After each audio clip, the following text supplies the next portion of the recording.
제게는 금쪽 같은 아들 하나가 있습니다.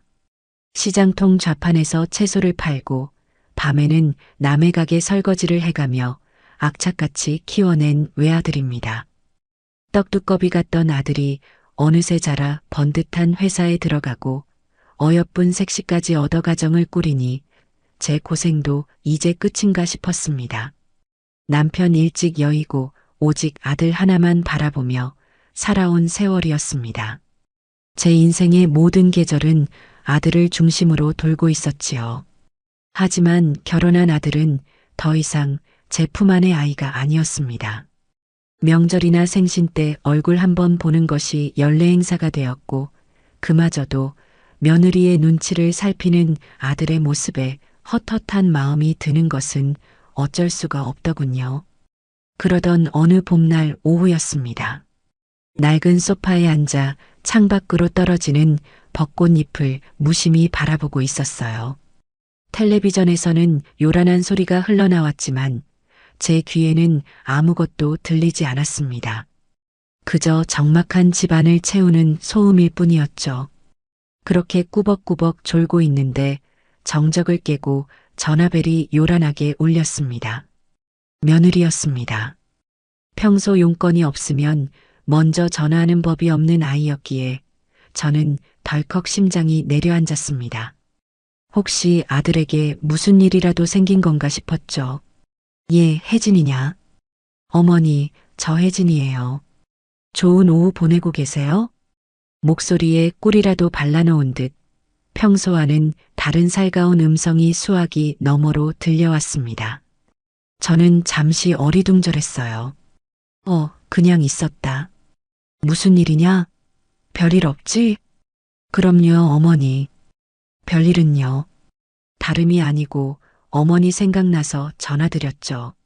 맨날 답답하게 집에만 계시는 것 같아서요. 저희가 이번에 큰맘 먹고 효도 여행 한번 시켜드리려고요. 효도 여행이라니요. 제 귀를 의심했습니다. 난생 처음 들어보는 단어였습니다. 아들 내외는 신혼여행이다. 부부 동반 모임이다 해서 해외에도 곧잘 나가는 모양이었지만 단 한 번도 제게 함께 가자는 말을 한 적이 없었습니다. 그런데 갑자기 효도 여행이라니 믿기지가 않았어요. 여행이라니 갑자기 무슨 바람이 불어서 그러니? 어휴, 어머니도 참. 저희가 늘 마음에 걸렸죠. 아버님 일찍 돌아가시고 어머님 평생 고생만 하셨잖아요. 저희 남편이 어머님 생각 많이 해요. 더 늙으시기 전에 좋은 구경 한번 시켜드려야 한다고요. 그래서 제가 남편 졸라서 시간 빼달라고 했어요. 능청스럽게 아들 핑계를 대는 솜씨가 보통이 아니었습니다. 제 아들이 어떤 녀석인지 제가 가장 잘 아는데요. 제 어미에게 먼저 여행 가자고 할 위인이 아니었습니다. 분명 며느리의 생각일 테지요. 무슨 꿍꿍이가 있는 것은 아닐까 잠시 경계심이 들었지만 이내 마음이 풀어졌습니다. 어쨌든 그 마음이 가상하지 않습니까? 그래서 어디로 가는 건데? 제주도요. 비행기 타고 휙 가는 거예요. 어머니, 비행기 타보셨어요? 저희가 최고급 호텔로 바다가 바로 보이는 오션뷰 스위트룸으로 예약 다 해놨어요. 가서 흑돼지, 갈치조림 맛있는 것도 실컷 사드릴게요. 며느리는 최고급 호텔, 오션뷰 스위트룸 같은 단어들에 유독 힘을 주어 말했습니다. 평생 시장 바닥과 식당 주방만 오가던 제게는 감히 상상도 못할 호사였습니다. 남편 살아있을 때 경포대 바닷가에 딱 한 번 가본 것이 제 여행의 전부였으니까요. 전화를 끊고도 한참을 멍하니 수화기를 들고 있었습니다. 심장이 아이처럼 두근거렸어요. 창밖을 보니 아까와는 다르게 벚꽃잎 하나하나가 선명하게 보였습니다. 세상이 다 환해진 기분이었죠. 저는 장롱으로 다가가 남편의 낡은 사진을 꺼내 들었습니다. 여보, 우리 아들 며느리가 나 여행 보내준대. 당신도 같이 가면 얼마나 좋을까? 혼잣말을 하며 눈시울을 붉혔습니다. 수십 년 묵은 서러움이 눈 녹듯 사라지는 기분이었습니다. 철없는 아이들이 이제야 철이 드나 보다 그런 기특한 마음에 저는 바보처럼 그 제안을 덥석 물고 말았습니다. 그게 제 인생에서 가장 끔찍한 여행의 시작인 줄도 모르고요. 여행 날짜는 금방 다가왔습니다. 저는 며칠 전부터 마음이 들떠 잠을 설쳤습니다. 장롱 깊숙한 곳에서 가장 아끼는 옷을 꺼냈어요. 십수년 전 남편이 살아생전 마지막 생일 선물로 사준 고운 연보라색 개량 한복이었습니다. 명절에도 잘 입지 않고 아껴두었던 옷이죠. 이걸 입고 아들 내외와 제주도 푸른 바다를 배경으로 사진이라도 한 장 남기면 더 바랄 것이 없겠다 싶었습니다. 먼지가 앉았을까 싶어 마른 수건으로 몇 번이고 털어내고 곱게 다림질까지 해두었습니다.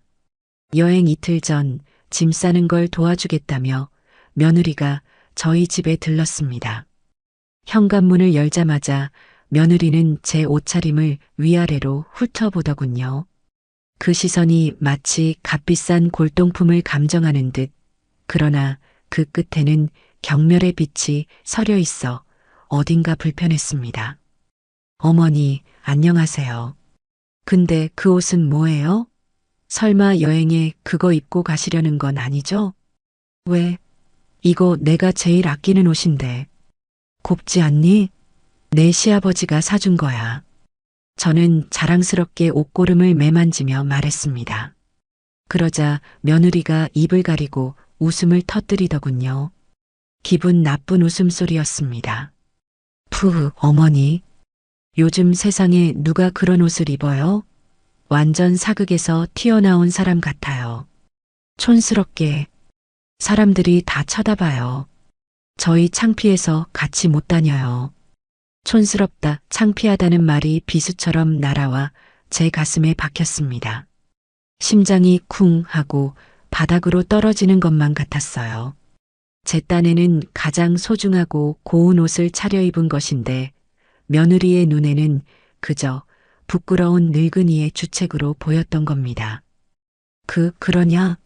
그럼 뭘 입고 가야 하니? 됐어요. 제가 알아서 준비해 왔어요. 어머니 짐은 다 싸셨어요? 한번 볼게요. 며느리는 대답을 기다리지도 않고 안방으로 성큼성큼 들어가 제가 싸놓은 짐 가방을 열어젖혔습니다. 그리고는 내용물을 하나씩 꺼내며 혀를 차기 시작했어요. 어머니, 이 곶감은 뭐고 이 약과는 뭐예요? 여행 가서 드시려고요? 제주도 가면 이것보다 맛있는 거 널렸어요. 집만 돼요, 집만. 혹시 밤에 입이 심심할까봐 너희도 먹으라고. 아휴, 저희 이런 거 안 먹어요. 입맛 버려요. 며느리는 제가 정성껏 싼 곶감과 약과 보따리를 바닥에 툭 던져버렸습니다. 그리고는 제가 곱게 개어 넣은 속옷과 양말까지 하나하나 타박하기 시작했습니다. 이건 너무 해졌네요. 이건 색깔이 왜 이래요? 마치 더러운 벌레라도 보는 듯한 그 표정과 말투에 저는 얼굴이 화끈거려 아무 말도 할 수 없었습니다. 결국 며느리는 제 짐의 절반 이상을 덜어내고 자기가 들고 온 커다란 쇼핑백을 제게 건넸습니다.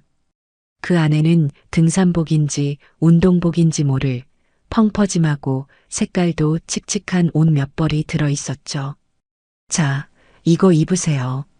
활동하기 편하고 다른 사람들이랑 섞여도 튀지 않으니까요.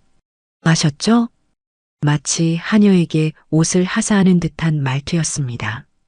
제 고운 연보라색 한복은 다시 장롱 속으로 들어가야 했어요. 그때라도 알아차렸어야 했습니다. 이건 효도 여행이 아니라 그들의 완벽한 여행 사진의 흠집을 내지 않을 튀지 않는 배경 소품이 되기 위한 여정이라는 것을요. 하지만 저는 애써 서운한 마음을 눌렀습니다. 모처럼 좋은 마음으로 가는 여행인데 시작부터 찬물을 끼얹고 싶지 않았거든요.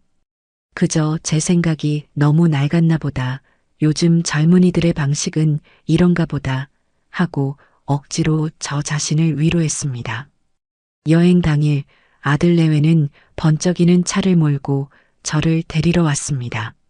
아들은 운전석에, 며느리는 당연하다는 듯 조수석에 앉아 있었죠. 저는 뒷좌석에 앉아 그들의 대화를 묵묵히 들었습니다. 주식 이야기, 회사 동료 험담, 새로 산 명품 가방 이야기. 제가 끼어들 틈은 어디에도 없었습니다. 김포공항에 도착하자 그들의 무시는 더욱 노골적으로 변했습니다.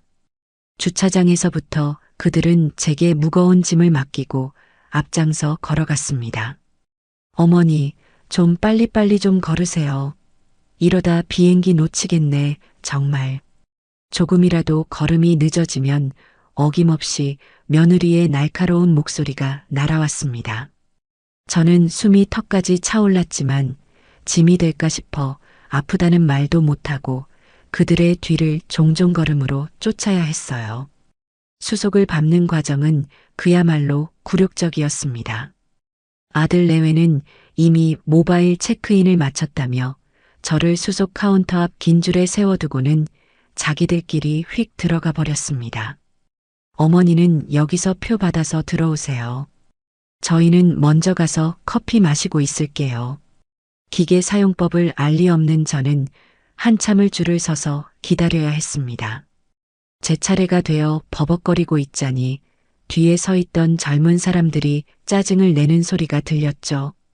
겨우 수속을 마치고 땀을 뻘뻘 흘리며 안으로 들어서자 아들 내외는 전망 좋은 카페 창가에 앉아 자기들끼리 커피를 마시며 웃고 떠들고 있었습니다. 제가 다가서자 며느리가 귀찮다는 표정으로 저를 올려다보더군요. 아, 이제 오셨어요? 힘드시면 저기 의자에 앉아 계세요. 저희는 먼저 들어가 있을게요. 어머니는 시간 맞춰서 탑승구로 오세요. 14번 게이트예요. 잃어버리지 마시고요. 그렇게 둘은 저를 또다시 뒤로 하고 먼저 보안 검색대로 사라졌습니다. 시끄러운 공항에 혼자 덩그러니 남겨진 기분은 참담했습니다.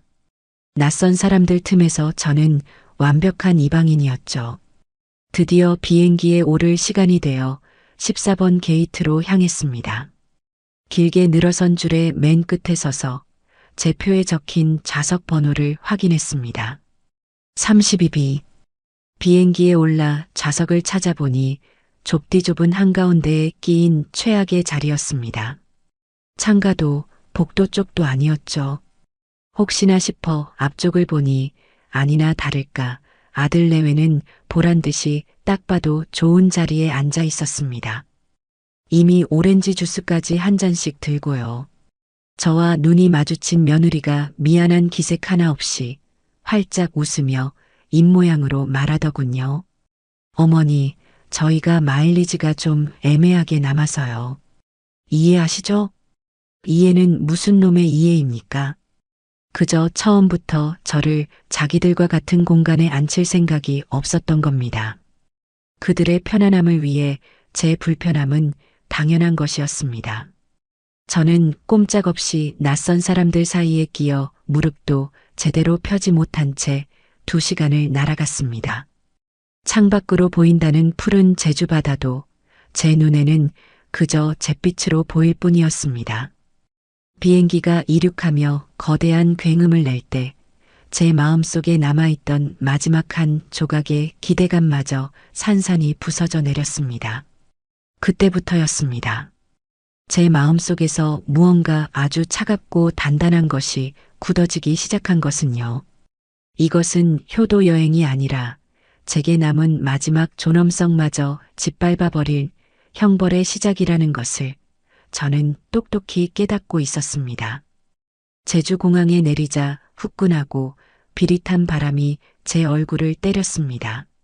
아들 내외는 익숙한 걸음으로 렌터카 주차장으로 향했고 저는 여전히 짐짝처럼 그들의 뒤를 따랐습니다. 잠시 후 아들이 몰고 온 것은 눈이 시리게 하얀 외제 컨버터블이었습니다. 며느리는 자기가 예약했다며 으스댔고 당연하다는 듯이 선글라스를 끼고 조수석에 올라탔습니다. 제 자리는 자연스럽게 뒷좌석이었죠. 짐 가방들과 함께 구겨져 앉으니 며느리가 보란 듯이 차 지붕을 여는 버튼을 눌렀습니다. 요란한 소리와 함께 지붕이 열리자 제 의사와는 상관없이 제주의 강한 햇살과 바람이 제게로 쏟아졌습니다. 아들은 신나는 최신 가요를 크게 틀었고 며느리는 노래를 따라 흥얼거리며 제 쪽은 쳐다보지도 않았어요. 세찬 바람에 제 머리카락은 사정없이 헝클어졌고 눈을 제대로 뜰 수조차 없었습니다. 멀미가 나기 시작했지만 이 즐거운 분위기를 망칠까 싶어 저는 입을 꾹 다물었습니다. 그 차 안에서 저는 투명 인간이나 마찬가지였습니다. 그렇게 한참을 달려 도착한 곳은 며느리가 입이 닳도록 자랑하던 최고급 호텔이었습니다. 현관에 차를 대자 말끔하게 차려입은 직원이 달려와 문을 열어주고 저희 짐을 내려주었습니다. 로비는 천장이 아주 높고 바닥은 거울처럼 반짝여 제 낡은 신발이 부끄러울 정도였어요. 화려하게 차려입은 다른 가족들이 저희를 힐끗 쳐다보는 것만 같아 저도 모르게 몸을 움츠렸습니다. 며느리가 제게 강제로 입힌 칙칙한 옷차림이 꼭 맞지 않는 옷을 입은 듯 불편하게 느껴졌죠. 아들 녀석은 의기양양한 표정으로 체크인을 했고 저희는 직원의 안내를 받아 객실로 향했습니다. 끝도 보이지 않는 긴 복도를 지나 마침내 직원이 문을 열자 제 눈앞에 믿을 수 없는 풍경이 펼쳐졌습니다. 방 전체가 거대한 통유리로 되어 있어 에메랄드빛 제주 바다가 그림처럼 한눈에 들어오는 거대한 스위트룸이었습니다. 침대는 제가 팔 벌려도 닿지 않을 만큼 컸고 응접실에는 폭신해 보이는 소파까지 놓여 있었습니다. 와, 뷰 대박이다. 자기야, 빨리 와서 봐. 사진 찍게. 며느리는 어린아이처럼 좋아서 방방 뛰며 벌써부터 휴대폰을 꺼내 들었습니다. 저는 그래도 잠자리는 정말 좋은 곳을 잡았구나. 이 방에서 저 바다를 보며 잘 수 있다면 낮 동안의 서름쯤은 괜찮다고 생각하며 안도하려던 참이었죠. 그때 아들이 머쓱한 표정으로 저를 불렀습니다. 엄마. 엄마 방은 이쪽이야. 아들이 가리킨 곳은 스위트룸 현관 입구역, 벽의 일부처럼 보였던 아주 작은 문이었습니다. 저는 영문을 몰라 아들을 쳐다봤습니다. 직원이 그 문을 열자 나타난 것은 창문 하나 없이 어둡고 갑갑한 골방이었습니다. 간이 침대 하나와 작은 협탁이 그 방의 전부였어요. 원래는 짐을 보관하는 창고나 혹은 직원들이 잠시 쉬는 용도로나 쓰였을 법한 그런 공간이었습니다. 그 안에서는 바다 내음은커녕 퀴퀴하고 메마른 먼지 냄새만 났습니다. 이게 내 방이라고? 제 목소리가 저도 모르게 떨려 나왔습니다. 제 평생 이런 방에서는 자본 적이 없었습니다. 시장 골방에서 쪽잠을 잘 때도 작은 창문은 있었는데 말입니다. 그러자 며느리가 어느새 다가와 아무렇지도 않게 제 어깨를 툭 치며 말했습니다. 어머니, 방이 좀 아늑하죠? 어머니는 시끄러운 거 싫어하시고 또 밖에서 노는 거 별로 안 좋아하시잖아요. 아늑한 곳에서 푹 쉬시는 게 최고죠. 어차피 잠만 주무실 건데 굳이 비싼 돈 주고 방 2개 잡을 필요 없잖아요. 바다 보고 싶으시면 저희 방으로 나오시면 되고요. 그렇죠, 여보. 아들은 그저 어색하게 웃으며 고개를 끄덕일 뿐이었습니다. 그렇지, 내 아내는 내 생각만 하는구나. 속으로 되뇌었습니다. 그 순간 저는 깨달았습니다. 아, 이 여행에서 저는 그저 어머니라는 구색을 맞추기 위한 돈 안 드는 엑스트라에 불과하구나. 그들의 호화로운 스위트룸과 제 창문 없는 골방 사이의 거리가 바로 그들이 저를 대하는 마음의 거리라는 것을요. 저는 짐을 풀 기운도 나지 않아 그 어두컴컴한 방 침대 가장자리에 주저앉고 말았습니다. 벽 너머로 며느리가 자기야, 나 이 가운 입은 거 찍어줘. 섹시하게.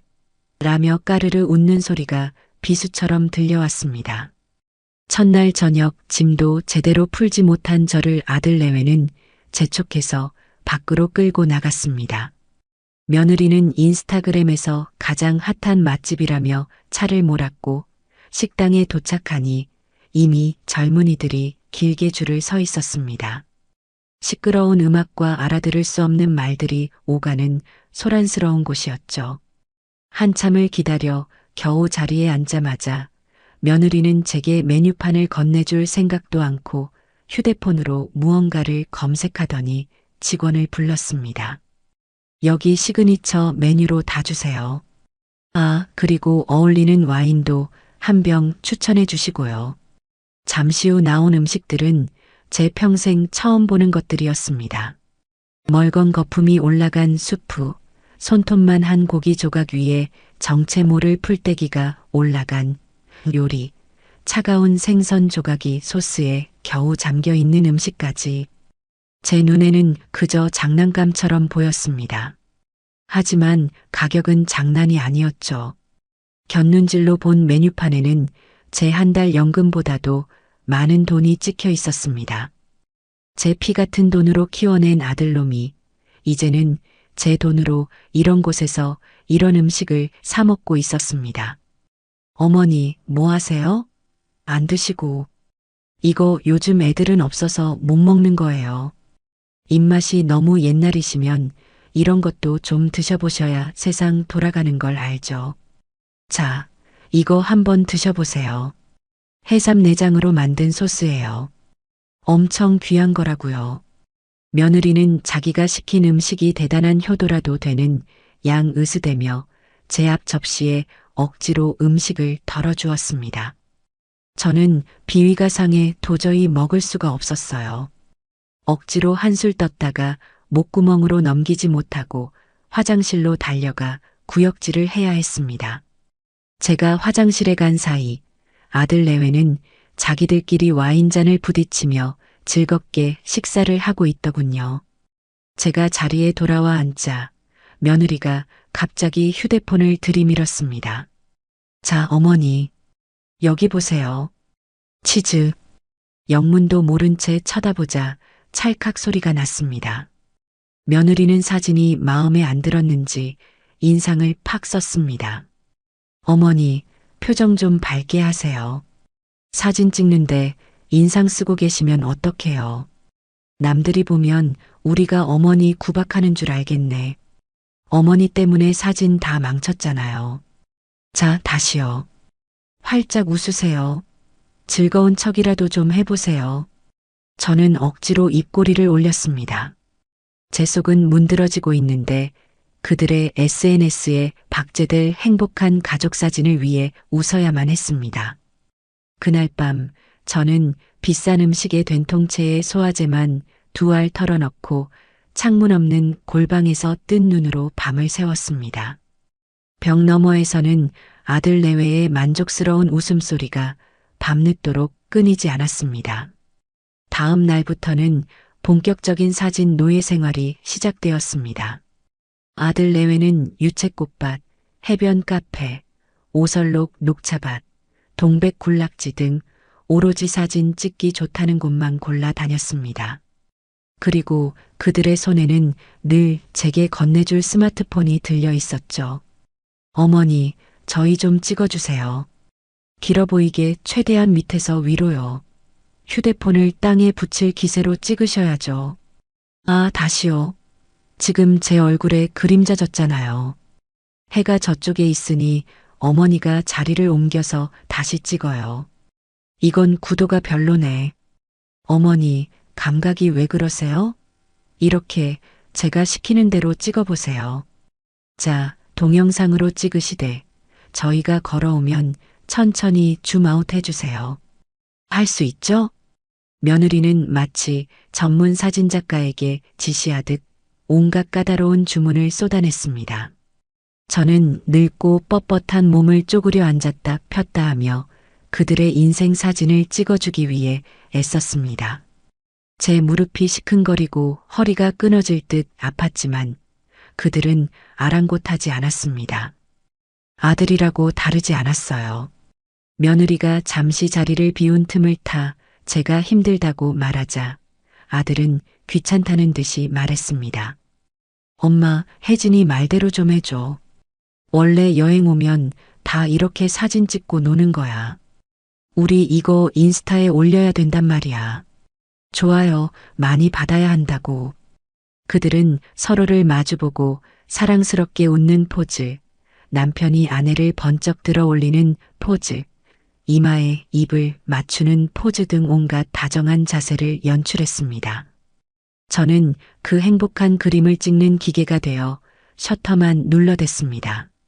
제 손으로 수백 장의 사진을 찍는 동안 어머니도 여기 서세요. 같이 찍어요라는 말은 단 한 번도 들을 수 없었습니다. 저는 그들의 아름다운 제주 여행 사진 속에 그림자조차 존재하지 않는 유령이었습니다. 한참을 쪼그려 앉아 사진을 찍다 무릎이 아파 겨우 일어서니 며느리가 짜증 섞인 목소리로 말했습니다. 어머니, 아직 멀었어요. 저쪽 가서도 찍어야 돼요. 빨리 오세요. 그 순간 저는 제 아들의 얼굴을 보았습니다. 그는 아내의 짜증을 말리기는커녕 제 쪽은 쳐다보지도 않고 풍경을 구경하고 있었습니다. 아, 저놈은 이제 완전히 내 아들이 아니구나. 저 여자의 남편일 뿐이구나. 그 서늘한 진실이 뼛속까지 시리게 파고들었습니다. 여행 셋째 날 아침이 밝았습니다. 전날 무리하게 돌아다닌 탓에 온몸이 솜처럼 무겁고 쑤시지 않는 곳이 없었어요. 특히 무릎이 시큰거려 제대로 걷기조차 힘들었습니다. 저는 오늘 하루만이라도 호텔방에서 쉬고 싶다는 간절한 마음으로 제 골방 문을 나섰습니다. 아침 식사를 하러 나온 아들 내외에게 조심스럽게 말을 꺼냈죠. 얘들아, 나는 오늘 하루는 그냥 방에서 좀 쉬면 안 될까? 어제 너무 무리했는지 무릎이 아파서 걷기가 좀 힘들구나. 제 말을 들은 며느리가 들고 있던 포크를 탁 소리가 나게 내려놓더군요. 그러고는 어이가 없다는 듯이 저를 쳐다보며 말했습니다. 어머니, 지금 장난하세요? 저희가 이 비싼 돈 내고 호텔 잡아드렸는데 방에만 계시면 저희 돈이 너무 아깝잖아요. 그럴 거면 뭐하러 제주도까지 오셨어요? 그냥 집에 계시지. 그 싸늘한 말투에 심장이 덜컥 내려앉았습니다. 돈 아깝다는 말이 제 가슴을 후벼 팠습니다.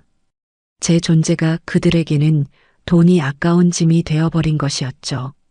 그리고 어머니, 그건 운동 부족이셔서 그래요.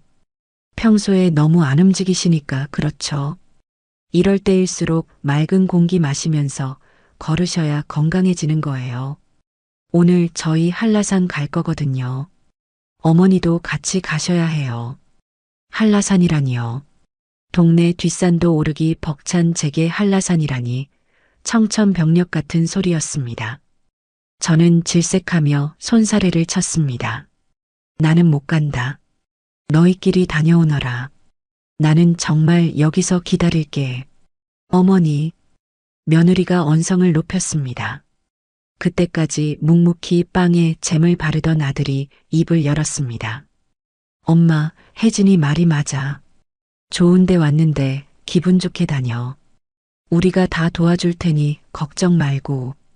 한라산 백록담 보고 나면 아픈 것도 싹 나을 거야. 아들의 얼굴에는 일말의 걱정도 미안함도 없었습니다. 그저 이 귀찮은 상황을 빨리 끝내고 싶다는 표정뿐이었죠.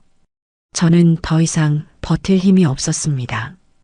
그들에게 저는 이미 가족이 아니라 자신들의 계획에 걸림돌이 되는 귀찮은 늙은이일 뿐이었습니다.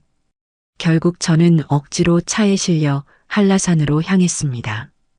그들은 전문가용 등산복에 최신 등산화, 등산 스틱까지 완벽하게 갖춰 입고 있었지만 제 차림은 며느리가 사준 펑퍼짐한 운동복에 낡고 미끄러운 운동화 한 켤레가 전부였습니다.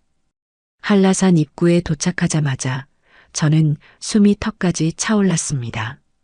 하지만 아들 내외는 제 상태는 아랑곳하지 않고 성큼성큼 앞서 나갔습니다. 저는 그들의 뒷모습을 놓치지 않으려 안간힘을 쓰며 가파른 길을 올랐습니다. 뾰족한 화산석이 깔린 길은 위태로웠고 제 낡은 운동화는 계속해서 미끄러졌습니다. 숨은 턱까지 차오르고 심장은 금방이라도 터져버릴 것 같았어요. 젊고 건강한 다른 등산객들이 가볍게 저를 지나쳐갔습니다. 간혹 저를 안쓰럽게 쳐다보는 시선이 느껴질 때마다 저는 쥐구멍이라도 숨고 싶었습니다. 저만치 앞서가던 며느리가 뒤를 돌아보며 소리쳤습니다. 어머니, 왜 이렇게 늦으세요? 저희 때문에 다른 사람들 길 막히는 거 안 보여요? 그 순간이었습니다. 저는 뒤따라오는 사람들에게 길을 비켜주려다 발을 헛디디고 말았습니다.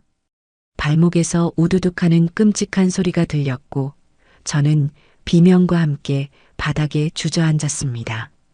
다리 전체로 퍼져나가는 극심한 고통에 눈앞이 아찔해졌어요. 제 비명소리에 아들 내외가 마지못해 되돌아왔습니다. 하지만 그들의 얼굴에는 걱정이 아닌 노골적인 짜증과 원망이 가득했습니다. 어머니, 왜 이렇게 조심성이 없으세요? 남들 다 멀쩡히 올라가는 길에서 이제 어떡할 거예요? 저희 일정 다 망치게 생겼네, 정말. 며느리는 제 발목을 살펴볼 생각도 않고 자신의 망가진 일정을 탓하기에 바빴습니다. 저는 고통과 서러움에 눈물이 왈칵 쏟아졌습니다. 아들을 향해 애원하듯 손을 뻗었습니다. 아들아, 나 좀 부축해다오. 발을 디딜 수가 없구나. 병원에 가야 할 것 같아. 하지만 아들은 제 손을 잡아주지 않았습니다. 그저 제 눈을 피하며 주머니에서 지갑을 꺼내더군요. 그리고는 10,000원짜리 지폐 몇 장을 구겨 제 손에 쥐어주었습니다. 엄마, 미안하게 됐어. 근데 우린 이왕 여기까지 온 거 정상은 보고 가야지.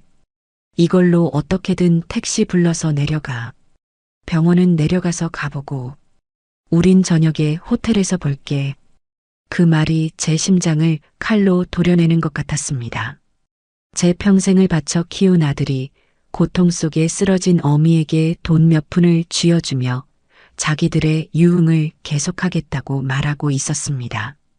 저는 아들의 바짓가랑이라도 붙잡고 싶었지만 그는 차갑게 돌아섰습니다. 며느리는 거 봐요. 괜히 데리고 와서 일만 생겼잖아요 라고 투덜거리며 아들의 뒤를 따랐습니다. 그들의 화려한 등산복이 제 시야에서 점점 멀어져 마침내 하나의 점이 되어 사라졌습니다. 주변의 모든 소리가 먹먹하게 멀어지고 저는 차가운 돌바닥에 홀로 버려졌습니다. 얼마나 그렇게 있었을까요? 고통과 절망 속에서 정신을 차릴 수가 없었습니다. 저는 아픈 발목을 끌며 기어가다시피 산길을 내려오기 시작했습니다. 한 걸음 한 걸음 내디딜 때마다 뼈를 깎는 듯한 고통이 몰려왔지만 그보다 더 아픈 것은 갈기갈기 찢어진 제 마음이었습니다. 눈물이 비 오듯 쏟아졌지만 그것은 아픔 때문이 아니었습니다. 제 인생 전체를 부정당한 처절함과 배신감에 흐르는 피눈물이었습니다. 한참을 절뚝이며 내려오는데 젊은 청년 하나가 제게 다가왔습니다. 어르신, 괜찮으세요? 발목을 많이 다치신 것 같은데. 가족분들은 어디 가셨어요? 이런데 혼자 두시면 어떡해요? 그 청년의 평범한 걱정과 질문이 제 가슴을 더욱 후벼 팠습니다. 제 아들조차 묻지 않았던 제 안부를 생판 남인 청년이 묻고 있었습니다. 청년은 자신의 물통을 제게 건네고 가지고 있던 손수건으로 제 발목을 단단히 동여매 주었습니다. 그리고 자신의 등을 내어주며 저를 업고 내려가겠다고까지 했어요. 저는 괜찮다며 사양했지만 청년은 끝까지 저를 부축해 주차장 근처까지 함께 내려와 주었습니다. 그리고 자신의 휴대폰으로 직접 택시까지 불러주었죠. 기사님, 이 어르신 병원으로 좀 잘 모셔다 주세요. 택시에 오르며 청년에게 몇 번이고 고맙다고 인사를 했습니다. 차창 밖으로 멀어지는 청년의 모습을 보며 저는 제 아들과 그를 겹쳐보았습니다. 그리고 깨달았습니다. 제가 괴물들을 키워냈다는 것을요. 택시 안에서 저는 더 이상 울지 않았습니다. 눈물은 이미 말라버렸고 그 자리에는 차갑고 단단한 분노만이 남았습니다. 저는 제 손에 구겨진 채 쥐어져 있던 그 돈 몇 푼을 내려다보았습니다. 제 아들이 제게 던져준 마지막 자비이자 가장 큰 모욕이었습니다. 저는 그 돈을 창밖으로 던져버렸습니다. 그리고 조용히 그러나 단호하게 맹세했습니다. 그래, 좋다. 너희가 내게서 앗아간 모든 것, 아니, 너희가 당연하게 누리던 모든 것이 원래 내 것이었음을 뼈저리게 느끼게 해주마. 이건 복수가 아니다. 이건 정산이다. 내 피와 땀으로 이룬 모든 것을 되찾는 아주 공정하고 철저한 정산이다.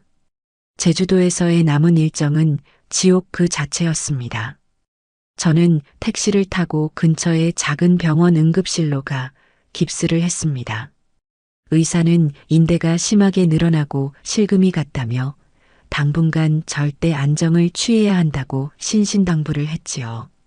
그날 밤 제가 깁스를 한 채 절뚝이며 호텔방으로 돌아왔을 때 아들 내외는 거실에서 와인을 마시며 웃고 떠들고 있었습니다. 그들은 제 다리를 보고도 놀라지 않았습니다. 며느리는 귀찮다는 듯이 말했죠. 어머니, 깁스까지 하셨어요? 아이고, 이제 남은 일정은 다 글렀네. 저희끼리 다녀야겠네요.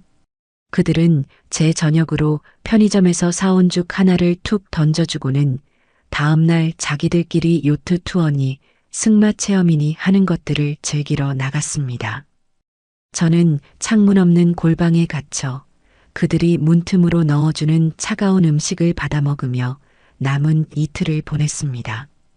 그들에게 저는 더 이상 함께하는 가족이 아니라 처리해야 할 문제, 귀찮은 짐 덩어리일 뿐이었습니다. 서울로 돌아오는 비행기 안에서도 상황은 똑같았습니다. 저는 깁스한 다리를 제대로 뻗지도 못한 채 이코노미석에 끼어왔고 아들 내외는 편안한 비즈니스석에서 내내 잠을 잤습니다. 김포공항에 도착해서도 그들은 제 짐을 들어주기는커녕 저희는 피곤해서 먼저 가볼게요. 택시 타고 조심히 들어가세요라는 말을 남기고 훌쩍 떠나버렸습니다. 저는 그 순간 슬픔이나 분노보다는 오히려 차가운 평온함을 느꼈습니다. 제 마음은 이미 모든 것을 결정했으니까요. 집으로 돌아온 며칠 뒤 아들 내외가 과일 바구니 하나를 들고 저희 집에 찾아왔습니다. 제 안부를 묻기 위해서가 아니라는 것은 불을 보듯 뻔했죠. 아니나 다를까 며느리는 거실 소파에 앉자마자 제주도에서 찍은 사진들을 휴대폰으로 보여주며 자랑하기에 바빴습니다. 어머니, 이 사진 좀 보세요. 정말 잘 나왔죠? 친구들이 다들 화보냐고 난리예요. 어머니가 같이 못 찍어서 아쉽네요. 저는 온화한 미소를 지으며 그들의 연극에 장단을 맞춰주기 시작했습니다. 이제부터는 제가 연기할 차례였습니다. 저는 기억력도 흐려지고 몸도 예전 같지 않은 힘없는 늙은이의 역할을 완벽하게 해내야 했습니다. 어머, 우리가 저런 데도 갔었니? 아이고, 내가 그날 산에서 넘어져서 그런가. 기억이 통 가물가물하네. 다리가 아직도 쑤셔서 큰일이야. 제 말에 며느리의 얼굴에 안도하는 빛이 스치는 것을 저는 놓치지 않았습니다. 아들 녀석은 기다렸다는 듯이 본론을 꺼냈습니다. 엄마, 다름이 아니라 이번에 제가 하는 사업을 좀 확장하려고 하는데 자금이 조금 부족해서요. 엄마 명의로 된 마포 상가 있잖아요. 그거 담보로 대출 좀 받으면 안 될까요? 역시나 돈 때문이었습니다. 저는 속으로 차갑게 웃으며 가장 연약하고 미안한 목소리로 대답했습니다. 아이고, 아들아. 미안해서 어쩌니. 나도 이제 나이가 들어서 병원비도 모아둬야 하고 너희 아버지 제사도 있고 내게 큰 돈을 해주기가 좀 어렵게 됐구나. 정말 미안하다.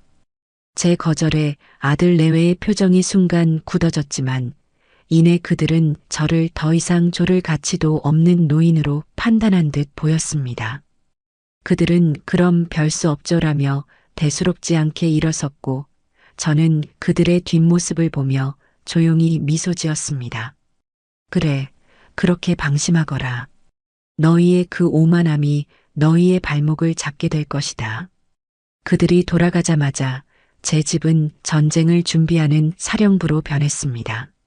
저는 가장 먼저 제 서재 깊숙한 곳에 있는 금고를 열었습니다. 그 안에는 지난 수십 년간 제가 피땀 흘려 모은 자산 목록이 빼곡히 정리된 파일들이 있었습니다.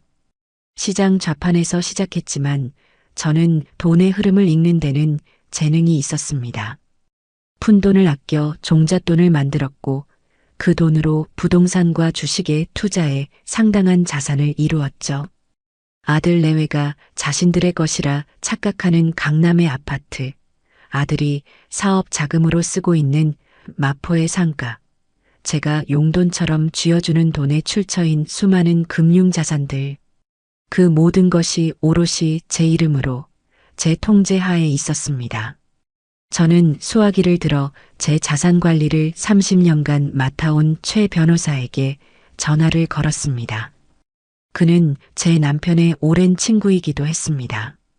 최 변호사님, 저 박복순입니다. 제 목소리를 들은 최 변호사가 놀란 듯이 말했습니다. 제가 평소 사용하던 힘없는 목소리가 아니었기 때문입니다. 제 목소리는 차갑고 강철처럼 단단했습니다. 사모님, 목소리가 무슨 일 있으십니까? 휴가는 끝났습니다. 이제 제 자산 포트폴리오를 전면 재검토하고 일부 유동성 확보를 위한 절차를 시작하겠습니다. 내일 오전 제 사무실로 관련 서류 전부 가지고 들어와 주시죠. 제 집 서재를 저는 사무실이라고 불렀습니다. 그곳은 제 왕국이자 전장이었으니까요. 다음 날 오전 최 변호사와 제 자산관리사가 심각한 얼굴로 제 서재에 앉았습니다. 저는 제주도에서 있었던 일을 감정 없이 사실 그대로 전달했습니다. 모든 이야기를 들은 최 변호사는 분노로 얼굴이 붉어졌지만 저는 담담했습니다. 그래서 제 전 재산을 사회에 환원이라도 하시려는 겁니까? 아닙니다. 환원보다 더 재미있는 일을 할 겁니다. 최 변호사님, 지금부터 제가 하는 말을 잘 들으세요. 이건 복수가 아닙니다. 제 것을 되찾는 정당한 권리 행사입니다. 저는 제 계획을 차근차근 설명하기 시작했습니다. 그들의 숨통을 한 번에 끊는 것은 너무 시시한 일이었습니다. 서서히, 아주 천천히 자신들이 발 딛고 서 있는 세상이 어떻게 무너져 내리는지를 온몸으로 느끼게 해줘야 했습니다. 첫 수는 저 아이의 발부터 묶어야겠습니다. 아들 녀석이 지금 타고 다니는 외제차, 그거 제법인 명의로 리스한 차량이죠? 사유는 정기 자산 실사 및 매각 평가로 하고 당장 회수 절차에 들어가 주세요. 네. 회장님, 갑자기 차량을 회수하면 아드님 사업에 타격이 클 텐데요. 그래서 회수하는 겁니다. 그리고 두 번째, 아들 녀석 사업자금 카드와 며느리가 쓰는 제 가족 카드, 한도를 전부 최저금액으로 낮추세요. 이유는 신용위험 관리라고 하면 될 겁니다. 마지막으로 가장 중요한 겁니다. 아들 내외가 살고 있는 그 강남 아파트, 제 명의로 된 집이죠. 당장 부동산에 매물로 내놓으세요. 그리고 법무법인 이름으로 주택 매매로 인한 퇴거 요청 내용 증명을 보내세요. 모든 것은 일주일 간격으로 진행합니다. 차를 잃고 돈줄이 막히고 마지막엔 집을 잃게 되는 순서로요. 제 계획을 들은 두 사람의 얼굴이 하얗게 질렸습니다. 하지만 제 눈빛은 조금의 흔들림도 없었습니다. 저는 서류 몇 장에 제 이름 석자를 또박또박 써내려갔습니다. 제 손은 떨리지 않았습니다. 오히려 수십 년 만에 느껴보는 생기와 활력으로 가득 차 있었죠.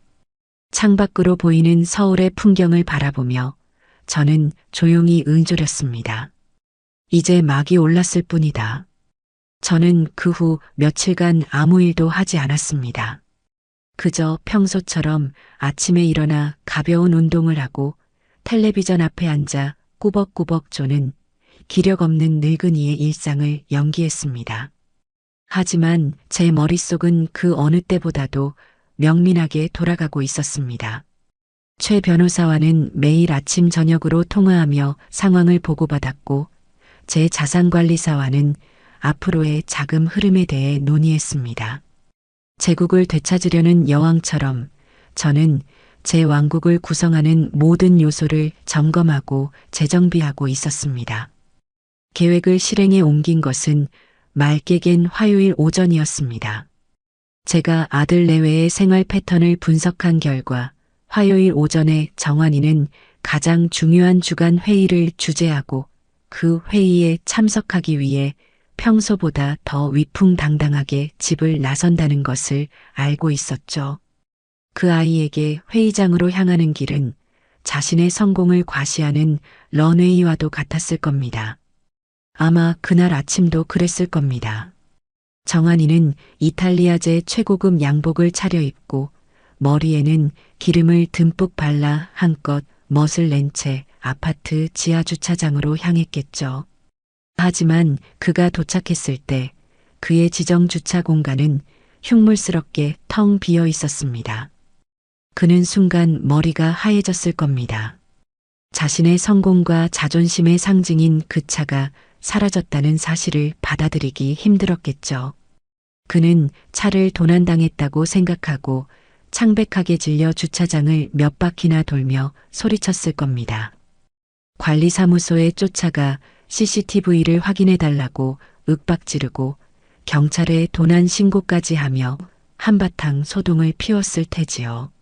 그렇게 1시간가량 그의 체면과 자존심이 공황 상태에 빠져 허우적거릴 무렵 그의 휴대폰으로 낯선 번호의 전화가 걸려왔습니다. 제 변호사의 지시를 받은 리스 회사의 법무팀 직원이었습니다. 박정환 고객님 되십니까? 문의하신 차량은 도난된 것이 아닙니다. 고객님께서 운용하시던 차량은 소유법인인 복순홀딩스의 정기자산실사 및 매각평가 지침에 따라 어젯밤 적법한 절차에 의해 회수 조치되었습니다. 관련 공문은 자택으로 금일 중 발송될 예정입니다. 정환이는 수화기 너머의 차갑고 사무적인 목소리를 몇 초간 이해하지 못했을 겁니다. 복순홀딩스라는 거창한 이름이 시장통에서 콩나물을 팔던 제 어미의 이름을 딴 저의 1인 법인이라는 사실을 깨달았을 때 그의 얼굴은 당혹감에서 주체할 수 없는 분노로 일그러졌겠죠. 결국 그는 중요한 회의에 택시를 타고 허둥지둥 달려가야만 했고 그의 부재와 헝클어진 모습은 회사의 어린 직원들 앞에서 그의 권위를 여지없이 무너뜨렸을 겁니다. 그에게서 전화가 걸려온 것은 모든 소동이 끝난 점심시간이었습니다. 전화기 너머로 들려오는 아들의 목소리는 거의 울부짖음에 가까웠습니다. 엄마, 지금 이게 어떻게 된 거야? 왜 말도 없이 사람 차를 뺏어가는데? 나 오늘 얼마나 중요한 날인 줄 알면서 이래? 엄마 때문에 나 회사에서 망신당하고 중요한 계약도 놓치게 생겼다고. 당장 차 돌려줘. 당장. 저는 미리 연습해둔 대로 세상에서 가장 기운 없고 순진한 목소리를 만들어내어 수화기에 대고 말했습니다. 제주도에서 갓 돌아온 아무것도 모르는 늙은 어미의 목소리였죠. 어머, 정하나. 그게 무슨 소리니? 차를 왜 뺏어가? 글쎄, 며칠 전에 최 변호사가 찾아와서 회사 명의로 된 자산들을 정리할 게 좀 있다고 서류에 도장을 찍어달라고 하기에 그러라고 했는데, 아이고, 그게 내 차를 가져가는 거였니? 나는 정말 몰랐다. 그게 오늘이었구나. 아이고, 이 정신 좀 봐. 내가 날짜를 깜빡했네. 미안해서 어쩌나. 그 차가 없으면 회사에 못 가는 거였니? 택시도 있고 버스도 있는데 내가 너무 옛날 사람인가 보구나. 정말 미안하다, 아가. 제 대답에 아들은 그야말로 미치고 팔짝 뛸 지경이었을 겁니다. 분노를 터뜨리고 싶어도 상대는 기억력도 흐린 채 변호사에게 모든 것을 맡겨버린 불쌍한 늙은 어머니이니 화를 낼 대상조차 모호해져 버린 것이죠. 그는 됐어. 몰라. 최 변호사랑 얘기할 거야. 라며 일방적으로 전화를 끊어버렸습니다. 물론 최 변호사는 제 지시 없이는 그 어떤 전화도 받지 않을 것이었습니다. 저는 조용히 수화기를 내려놓고 차가운 미소를 지었습니다. 성벽에 돌 하나가 빠졌을 뿐인데 성 전체가 흔들리기 시작한 것입니다. 그날 밤 아들 내외의 집에서는 한바탕 전쟁이 벌어졌을 겁니다. 아들의 분노는 고스란히 며느리 혜진에게로 향했겠죠. 혜진이는 차가 없어진 것보다 당장 다음 주에 있을 동창 모임에 타고 갈 차가 없어졌다는 사실에 더 분노했을 겁니다. 그들의 대화는 서로의 책임을 떠넘기는 추악한 싸움으로 번졌을 테지요. 저는 그들의 균열을 더 깊게 만들 두 번째 수를 준비했습니다.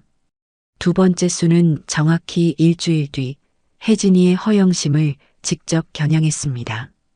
그 아이는 강남의 백화점 VVIP 라운지를 제 집처럼 드나들며 친구들에게 자신의 재력을 과시하는 것을 삶의 가장 큰 낙으로 삼고 있었습니다.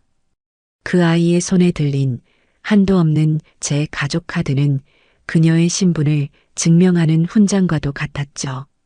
그날 혜진이는 친구들과 청담동의 명품 편집숍에서 신상 가방을 고르고 있었을 겁니다. 남편의 차 문제로 심기가 불편했지만 친구들 앞에서는 차가 너무 낡아서 바꿀 때가 됐어. 이번에 새로 나오는 모델로 계약해뒀지라며 애써 태어난 척 허세를 부렸겠죠. 그리고 마음에 드는 수백만 원짜리 가방을 고른 뒤 보란 듯이 지갑에서 카드를 꺼내 점원에게 건넸을 겁니다. 하지만 잠시 후 점원이 곤란한 표정으로 다가와 속삭였습니다. 고객님, 죄송하지만 카드 한도 초과라고 나옵니다. 혜진이는 얼굴이 새빨개지며 말도 안 돼. 다시 해보세요. 그럴 리가 없어요. 라고 날카롭게 소리쳤을 겁니다. 점원은 몇 번이고 다시 시도했지만 결과는 같았습니다. 그녀는 당황해서 남편의 사업자 카드까지 꺼내들었지만 그 카드 역시 제가 미리 한도를 동네 마트에서 장이나 볼 수 있을 정도로 낮춰놓은 상태였습니다. 결국 그녀는 가방 디자인이 갑자기 마음에 안 드네라는 어색한 변명을 늘어놓으며 가게를 도망치듯 빠져나와야 했습니다. 그녀의 등 뒤로 친구들의 수군거림과 비웃음이 비수처럼 꽂혔을 테지요. 그날 오후 며느리에게서 전화가 걸려왔습니다. 더 이상 가면을 쓴 달콤한 목소리는 없었습니다. 히스테리가 가득한 날카롭고 신경질적인 그녀의 본래 목소리였습니다. 어머니, 저희 카드 한도 낮추셨어요? 왜 이런 걸 저희랑 상의도 없이 마음대로 하세요? 제가 오늘 친구들 앞에서 무슨 망신을 당했는지 아시냐고요. 저는 이번에도 자애로운 어머니의 가면을 썼습니다. 한숨을 깊게 내쉬며 철없는 자식을 걱정하는 목소리로 말했죠. 혜진아, 그게 무슨 소리니? 나는 카드 같은 건 복잡해서 잘 모른다. 다만 최 변호사가 요즘 세상이 흉흉해서 돈 관리를 좀 단단히 해야 한다고는 하더라만 너희 불편하게 하려던 건 아니었는데 어쩌나? 그리고 아가 생각해보렴. 너희 씀씀이가 너무 해픈 것은 아니니? 차도 없이 불편할 텐데 이럴 때일수록 아껴 쓰는 지혜도 배워야 한단다. 내가 다 너희 걱정이 돼서 하는 말이야. 제 말에 며느리는 걱정이요?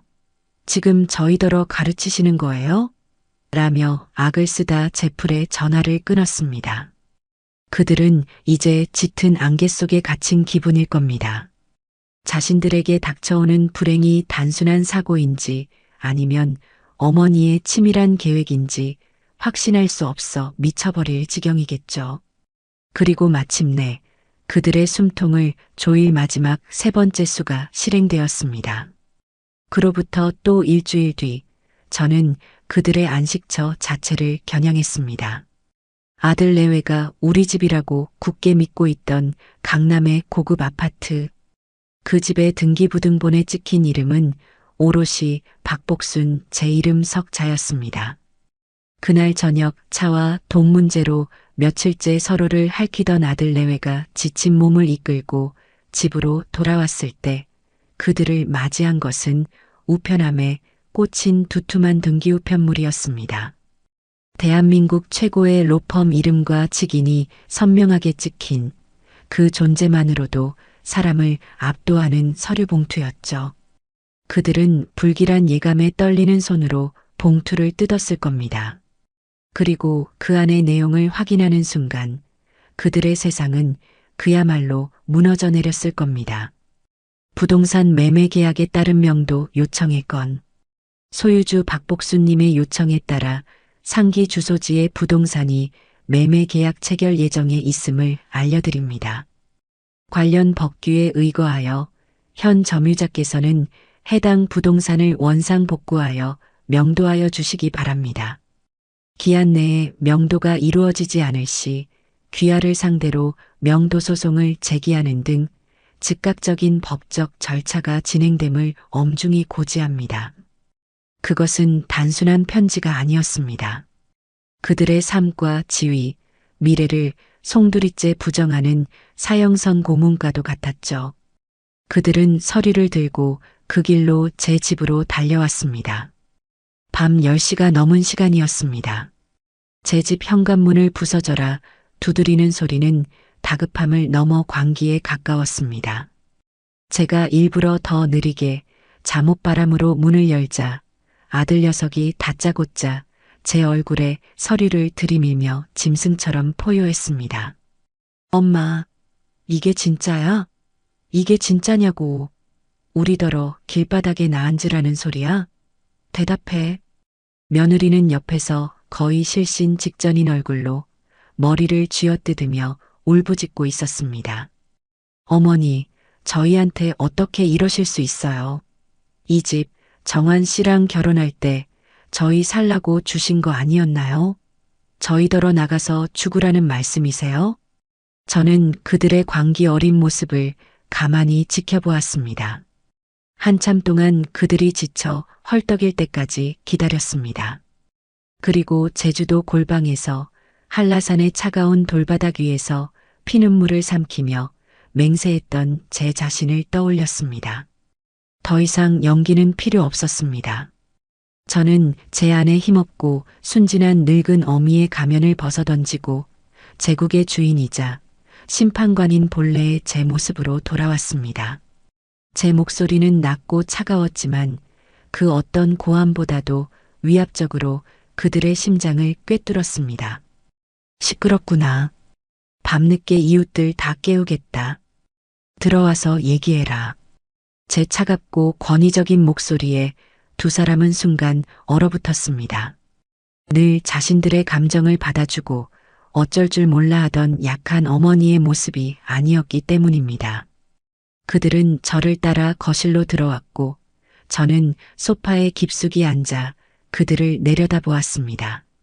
내가 너희에게 그 집을 준다고 서류에 인감이라도 찍어 건네주었더냐? 저는 그들을 똑바로 쳐다보며 물었습니다. 그들은 아무 대답도 하지 못했습니다. 그저 서로의 얼굴만 쳐다볼 뿐이었죠. 내 집을 내가 필요해서 팔겠다는데 법적으로 무슨 문제라도 있니? 너희가 살 집은 너희가 벌어서 구하는 게 세상의 순리 아니겠냐. 언제까지 어미 등골 빼먹고 살 셈이었니? 나는 이제 늙고 병들어 그 큰 집을 관리할 힘도 없다. 그저 다 정리해서 조용히 살고 싶을 뿐이다. 너희는 너희의 길을 가거라. 제 말에는 어떤 감정도 실려 있지 않았습니다. 오직 차갑고 흔들림 없는 사실과 논리만이 존재했죠. 그들은 제게 매달리며 과거의 정에 호소하려 했지만 그들의 눈물과 분노는 더 이상 제게 아무런 효력이 없었습니다. 그들이 무시하고 이용했던 늙은 어머니가 사실은 자신들의 생사여 탈권을 쥔 절대자였다는 사실을 그들은 그제야 뼈저리게 깨닫고 있었습니다. 그들의 얼굴에 떠오른 것은 분노나 슬픔이 아니었습니다. 그것은 자신들의 생존 기반이 송두리째 흔들리는 것을 목격한 자의 원초적인 공포였습니다. 저는 그 공포를 똑똑히 확인하고는 소리 없이 현관문을 열어주었습니다. 돌아가라는 무언의 압력이었죠. 그들은 넋이 나간 사람처럼 비틀거리며 제 집을 나섰습니다. 문 밖에서 며느리의 절망적인 통곡 소리가 한참 동안 들려왔지만 제 마음은 수십 년 묵은 체증이 내려간 듯 그저 평온하고 고요했습니다. 일막이 끝났을 뿐이었습니다. 집을 잃게 될 거라는 현실적인 공포는 제 아들 정환이를 벼랑 끝으로 내몰았습니다. 차가 없어지고 돈줄이 막혔을 때만 해도 그는 어떻게든 버틸 수 있다고 생각했을 겁니다. 그의 마지막 보루이자 자존심인 자신의 사업이 건재하다고 믿었기 때문이었죠. 그가 운영하는 작은 IT 회사는 사실상 제가 몰래 대준 거액의 자본금과 제가 수십 년간 쌓아온 인맥을 통해 연결해준 거래처들로 유지되는 모래성에 불과했습니다. 하지만 정환이는 그 모든 것이 온전히 자신의 비범한 능력과 노력 덕분이라고 굳게 착각하고 있었으니까요. 저는 그 마지막 남은 오만한 믿음마저 가장 잔인한 방식으로 산산조각 내주기로 마음먹었습니다. 복수의 이막은 그의 사업체를 해체하는 것이었습니다. 정환이는 새 집을 구하기 위한 거액의 보증금이라도 마련하기 위해 가장 먼저 자신의 주거래 은행을 찾았을 겁니다. 그는 그 은행의 소위 VIP 고객이었고 담당 지점장과는 제가 과거에 주선한 식사 자리에서 몇 번이나 얼굴을 마주하며 형님 동생 하는 사이였습니다. 그는 당연히 자신의 사업체 이름으로 혹은 개인 신용으로 거액의 대출을 손쉽게 받을 수 있으리라 생각했겠죠. 그는 아마 남은 재킷이라도 말끔하게 차려입고 애써 태연한 표정으로 지점장실의 문을 열었을 겁니다. 하지만 그를 맞이한 것은 늘 반갑게 그를 맞던 지점장의 따뜻한 미소가 아니었습니다. 지점장은 어색한 표정으로 그를 맞았고 그의 대출 신청 서류를 검토하는 내내 곤혹스러운 표정을 감추지 못했습니다. 잠시 후 지점장은 안타깝다는 듯 입을 열었죠. 박 대표님, 정말 죄송하게 됐습니다. 현재 박 대표님 개인과 또 대표님의 법인 신용등급으로는 본 은행의 내규상 추가 대출이 어렵습니다. 정환이는 제 귀를 의심했을 겁니다. 네, 그게 무슨 말씀이십니까, 지점장님. 제가 지금까지 거래한 실적이 얼마인데 갑자기 신용등급이라니요? 그는 당황해서 따져 물었을 겁니다. 지점장은 한숨을 쉬며 컴퓨터 모니터를 그에게 돌려 보여주었습니다. 보시는 바와 같이 박 대표님 사업의 주요 보증인이자 최대 투자자이신 박복순 회장님께서 최근 저희 은행의 대표님 회사에 대한 모든 지급 보증 의사를 철회하셨습니다. 또한 대표님의 개인 신용대출에 대한 보증 역시 철회 의사를 통보해 오셨습니다. 솔직히 말씀드리면 박 회장님의 보증이 없으면 대표님의 사업체는 저희가 평가하기에 리스크가 너무 큽니다. 정환이는 모니터에 떠 있는 글자들을 보며 망연자실했을 겁니다. 자신의 화려했던 VIP 등급과 높은 신용도가 모두 어머니라는 거대한 배경 덕분이었다는 사실을 그는 이제야 깨닫게 된 것이죠. 그는 지점장실에서 거의 쫓겨나다시피 나와 비틀거리는 걸음으로 은행을 빠져나왔을 겁니다. 세상이 자신을 중심으로 도는 줄 알았는데 사실은 어머니가 만들어준 무대 위에서 춤추는 광대에 불과했다는 진실이 그의 뒤통수를 후려쳤을 테니까요. 은행 대출길이 막히자 그는 최후의 수단으로 회사에 투자된 자금을 빼내려 했을 겁니다. 그 투자금 역시 제 돈이었지만 그는 그 돈을 이미 자신의 소유로 여기고 있었죠. 그는 자신의 사무실로 돌아가 회계 담당 직원에게 자금 인출을 지시했습니다. 하지만 직원은 사색이 된 얼굴로 보고했습니다. 대표님, 큰일 났습니다. 투자사 측에서 투자금 계좌를 동결시켰습니다. 그리고 방금 법무법인을 통해 이메일이 한 통 도착했습니다. 정환이는 떨리는 손으로 이메일을 열어보았을 겁니다. 발신인은 최 변호사의 로펌이었습니다. 내용은 지극히 사무적이고 냉혹했습니다. 통보서, 투자자 박복순 회장님의 투자 포트폴리오 전면 재조정 및 고위험 자산 정리 결정에 따라 귀사에 대한 투자금 전액을 회수하기로 결정하였음을 통보합니다. 귀사는 본 통보서를 받은 시점으로부터 한 개월 내에 투자 원금 전액을 상환할 의무가 있습니다. 기한 내 상환이 이루어지지 않을 시 투자 계약서에 명시된 바에 따라 즉각적인 법적 조치에 들어갈 것임을 알려드립니다. 투자금 회수 통보. 그것은 회사의 사망 선고나 다름없었습니다. 당장 다음 달 직원들 월급도 사무실 임대료도 지불할 수 없는 상태에 빠진 것이죠. 그는 의자에 주저앉아 머리를 쥐어뜯었을 겁니다. 모든 것이 계획된 함정이라는 것을 이제는 바보가 아닌 이상 알 수 있었겠죠. 마지막 발악으로 그는 자신의 휴대폰에 저장된 인맥들을 떠올렸을 겁니다. 지난 몇 년간 제가 주최한 각종 모임과 골프 회동에서 알게 된 대기업 임원들, 벤처 투자자들이었죠. 그는 그들이 자신의 화려한 언변과 사업 아이템에 반했다고 착각하고 있었습니다. 그는 그들에게 전화를 돌리기 시작했습니다. 구차한 설명과 함께 어떻게든 급한 불이라도 끌 수 있는 자금을 빌리기 위해서였죠. 하지만 그의 전화기는 차가운 벽에 부딪히는 돌멩이처럼 아무런 반향도 일으키지 못했습니다. 제가 이미 몇 주 전부터 그 모든 사람과 조용히 점심 식사를 마친 상태였기 때문입니다. 저는 그들에게 제 아들을 험담하지 않았습니다. 그저 깊은 어머니의 우려를 표했을 뿐이죠. 유명 벤처 캐피털의 김 회장에게는 이렇게 말했습니다. 김 회장님, 우리 정환이가 아직 젊어서 그런지 세상을 너무 쉽게 보는 것 같아 제가 다 걱정입니다. 사업이라는 게 발만 담가서 되는 게 아닌데 말입니다. 김 회장님 같은 어른께서 보시기엔 제 아들 어떤가요? 제가 보기엔 아직 경험이 많이 부족한데 주변에서 너무 띄워주는 건 아닌지 모르겠습니다. 그 한마디면 충분했습니다.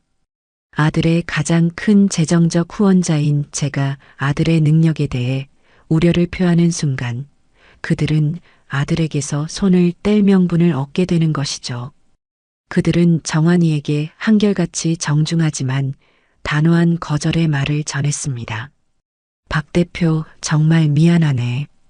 요즘 우리도 자금 사정이 여의치 않아서 말이야. 정말 좋은 아이템인데 타이밍이 안 좋군. 다음 기회에 꼭 함께 하세. 모든 문이 닫혔습니다. 그는 자신이 거미줄에 걸린 나비라는 것을 깨달았습니다. 그리고 그 거미줄을 친 존재가 바로 자신이 그토록 무시하고 하대했던 늙은 어머니라는 사실에 몸서리를 쳤을 겁니다. 결국 그의 회사는 한 달을 버티지 못하고 무너져 내렸습니다. 직원들은 밀린 월급을 달라며 아우성이었고 사무실 집기는 헐값에 팔려나갔습니다. CEO 박정환이라는 명패가 붙어있던 문은 굳게 닫혔고 그는 하루아침에 수억 원의 빚을 진 실업자가 되었습니다. 모든 것을 잃은 후에야 그는 비로소 제 집 문을 다시 두드렸습니다. 몇 주 전에 그 기세등등하던 모습은 온데간데 없었습니다. 그는 수염도 깎지 않은 초췌한 얼굴로 텅 빈 눈으로 저를 바라보았습니다. 그리고는 힘없이 제 앞에서 무릎을 꿇었습니다. 어머니, 제가 다 잘못했습니다. 제가 어리석었습니다. 제발 그만하세요.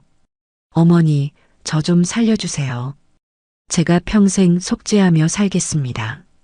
저는 그때 제 서재에서 차를 마시고 있었습니다. 저는 그가 무릎 꿇는 모습을 내려다보며 찻잔을 들어 향을 음미했습니다. 그리고는 조용히 말했죠. 이제 와서 그 말이 무슨 소용이 있니? 나는 그저 내 재산을 정리하고 있을 뿐이다. 내 사업이 망한 것이 어찌 내 탓이냐? 모든 것은 분수를 모르고 날뛰었던 너의 오만함과 그 오만함을 뒷받침할 능력이 없었던 너의 무능력 때문이다. 저는 자리에서 일어나 창가로 걸어갔습니다. 내 아비는 전쟁통에 맨주먹으로 시작해서 지금의 나를 있게 했다. 나 역시 시장 좌판에서 콩나물 한 단을 팔며 너를 키우고 내 제국을 일궜다. 너도 한번 해보거라. 내 능력으로 아무것도 없는 바닥에서부터 다시 일어서 보거라. 내가 해냈고 내 아비가 해낸 일이니 너라고 못할 것은 없지 않겠니? 제 말은 그에게 남은 마지막 한 조각의 희망마저 짓밟아 버렸을 겁니다. 저는 더 이상 그에게 자비나 동정을 베푸는 어머니가 아니었습니다. 그의 실패를 냉정하게 평가하고 그의 책임을 정확하게 묻는 채권자일 뿐이었죠. 그는 아무 말도 하지 못하고 넋이 나간 사람처럼 일어나 비틀거리며 제 집을 떠났습니다. 그의 등 뒤로 복수의 이막이 서서히 내려오고 있었습니다. 정한이의 사업체가 공중분해되고 그들이 살던 아파트에서 쫓겨나 변두리의 좁은 월세방으로 거처를 옮겼을 때 저는 복수의 마지막 장을 준비했습니다. 마지막 목표는 며느리 혜진이었습니다. 남자에게 사업의 실패가 사회적 죽음이라면 혜진이 같은 여자에게는 세상의 중심이었던 자신의 사교계에서 추방당하는 것이야말로 살아있는 지옥일 테니까요. 저는 그 아이가 그토록 소중히 여기던 허영심과 체면, 그리고 그녀의 집안이 쌓아 올린 위신을 남김없이 짓밟아 주기로 했습니다. 혜진이는 모든 것을 잃은 와중에도 자신의 마지막 자존심을 지키려 애썼을 겁니다. 바로 그녀의 외모와 그녀가 걸치고 있는 사치품들이었죠. 특히 제가 결혼 선물이라며 건네주었던 화려한 다이아몬드 목걸이와 귀걸이, 세트, 그리고 유명 브랜드의 핸드백들은 그녀의 정체성 그 자체였습니다. 그녀는 그것들이 온전히 자신의 소유라고 믿고 있었죠. 저는 그녀가 가장 빛나고 싶어 할 무대를 골랐습니다. 바로 매년 가을에 열리는 그녀의 대학교 총동문회 갈라 디너였습니다. 그곳은 그녀가 친구들과 라이벌들 앞에서 자신의 성공적인 결혼 생활을 과시하는 가장 중요한 연례 행사였죠. 그녀는 아마 빚을 내서라도 미용실에 다녀오고 남은 옷 중에 가장 화려한 것을 고른 뒤 그 다이아몬드 세트로 마지막 활용점정을 찍을 계획이었을 겁니다. 갈라 디너가 열리기 바로 전날 오후 그녀의 허름한 월세방으로 퀵서비스 기사가 서류 봉투 하나를 전달했습니다. 최 변호사의 법무법인 직인이 찍힌 차가운 느낌의 봉투였죠. 그 안에는 물품 반환 요청서가 들어 있었습니다. 박혜진님께 소유주 박복순 회장님의 요청에 따라 현재님께서 보관 중인 아래 목록의 물품들을 보험갱신 및 재산 목록 등재를 위한 감정평가를 위해 당법무법인으로 반환하여 주시기 바랍니다.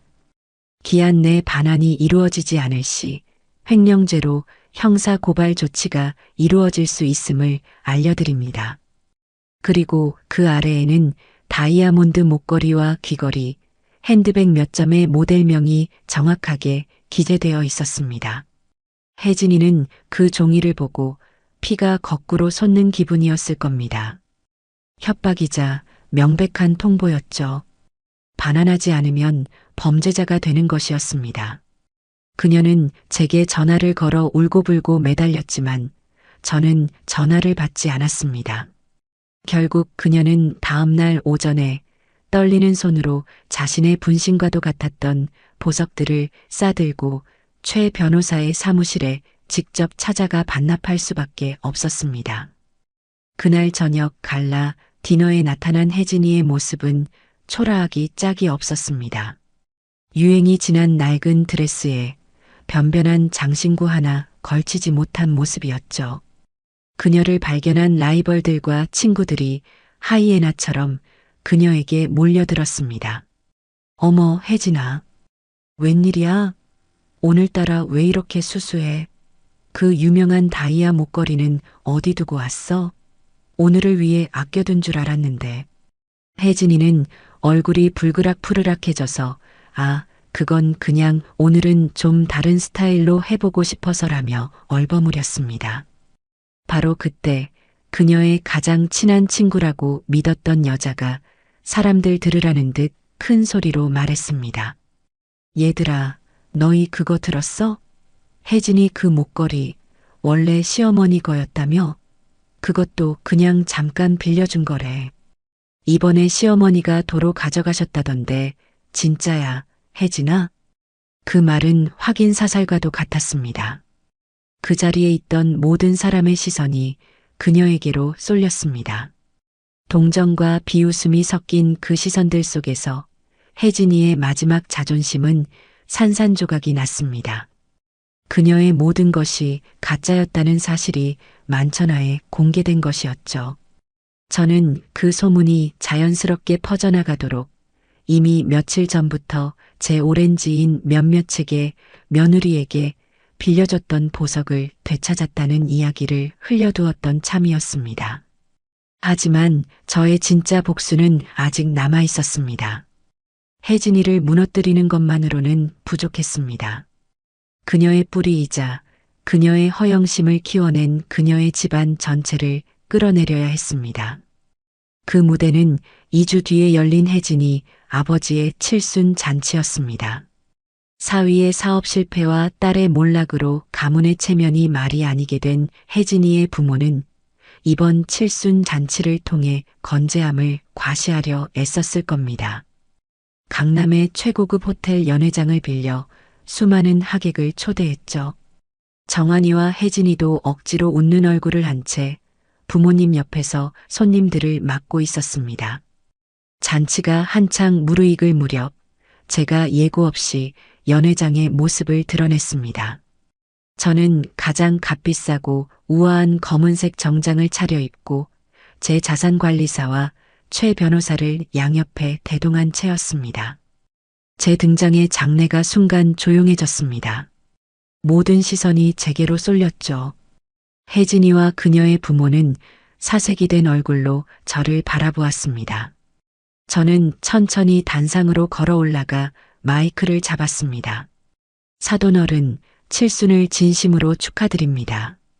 이처럼 기쁘고 좋은 날, 저도 작게나마 축하의 마음을 담아 선물을 하나 준비했습니다. 저는 잠시 말을 멈추고 연회장에 앉아있는 하객들을 둘러보았습니다. 그 중에는 혜진이 어머니의 가장 큰 라이벌이자 지역의 유명 여성 단체장도 앉아 있었습니다. 저는 오늘 제 아들과 며느리가 살던 강남의 아파트를 매각한 대금 전액인 30억 원을 이 사회의 어려운 이웃, 특히 혼자서 아이를 키우는 미혼모들을 위해 기부하기로 결정했습니다. 장내에 엄청난 파문이 일었습니다. 수군거리는 소리가 파도처럼 번져나갔습니다. 그리고 이 기부금은 평소 제가 존경에 마지 않는 이옥주 여사님께서 대표로 계신 새희망 재단에 전달하여 뜻깊은 곳에 쓰이도록 하겠습니다. 제가 혜진이 어머니의 라이벌 이름을 정확히 언급하자 혜진이 어머니는 결국 낮은 비명을 지르며 얼굴을 감싸쥐었습니다. 그것은 단순한 기부가 아니었습니다. 혜진이 집안에 대한 공개적인 모욕이자 그들의 적과 손을 잡겠다는 선전포고였죠. 저는 아직 끝나지 않았다는 듯 제 아들과 며느리를 똑바로 쳐다보며 말을 이었습니다. 그리고 제 아들과 며느리에게는 돈보다 더 큰 선물을 주기로 했습니다. 바로 독립이라는 소중한 선물이지요. 이제 제 그늘을 벗어나 오롯이 두 사람의 힘으로 떳떳하게 살아갈 기회를 얻었으니 여기 계신 모든 분들께서 제 아들과 며느리의 새 출발을 뜨거운 박수로 응원해 주시기 바랍니다. 제 말이 끝나자 연회장은 잠시 동안 숨막히는 정적에 휩싸였습니다. 그리고 이내 어색하고 마지못한 박수 소리가 터져나왔습니다. 그것은 축하의 박수가 아니라 한 가문이 사회적으로 처형당하는 모습을 지켜보는 구경꾼들의 잔인한 박수 소리였습니다. 혜진이와 정환이는 하객들의 동정과 비웃음이 뒤섞인 시선 속에서 마치 발가벗겨진 채 광장에 내던져진 죄인처럼 서 있었습니다. 혜진이의 눈은 더 이상 분노나 슬픔을 담고 있지 않았습니다.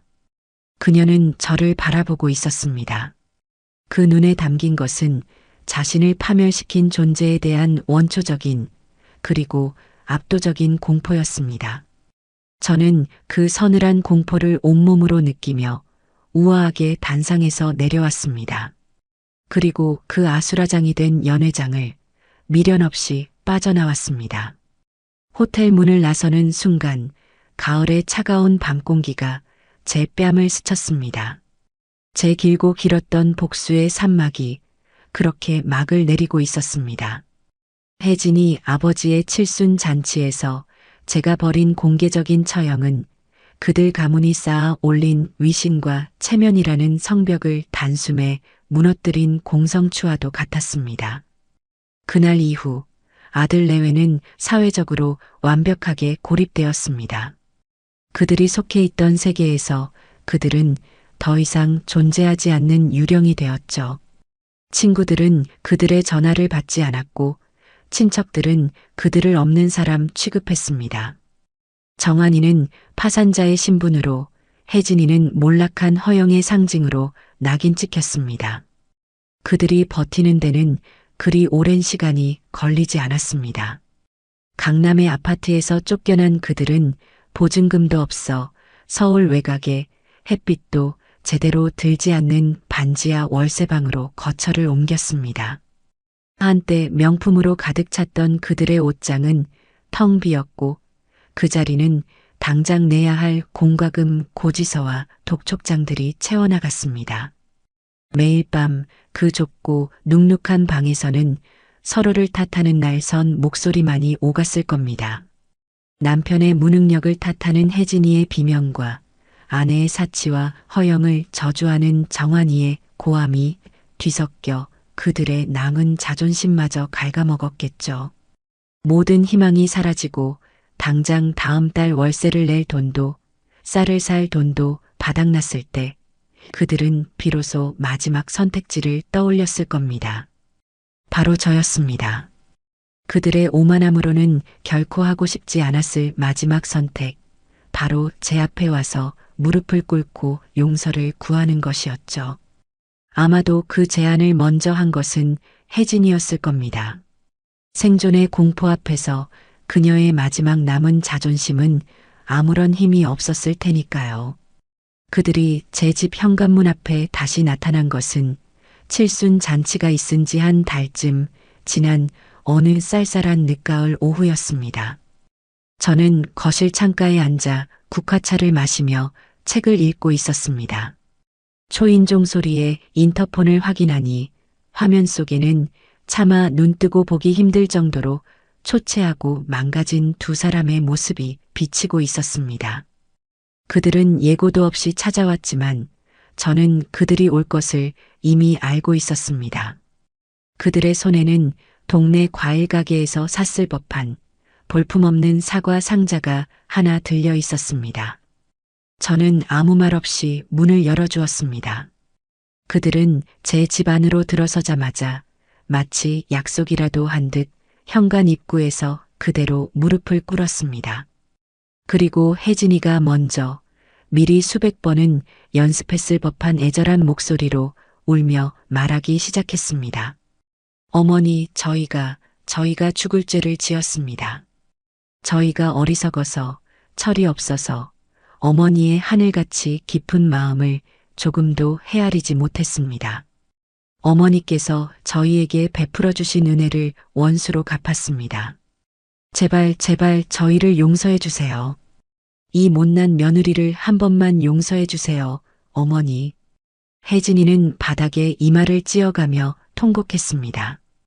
그 연기력은 실로 대단했지만 제 눈에는 그 눈물의 출처가 뻔히 보였습니다.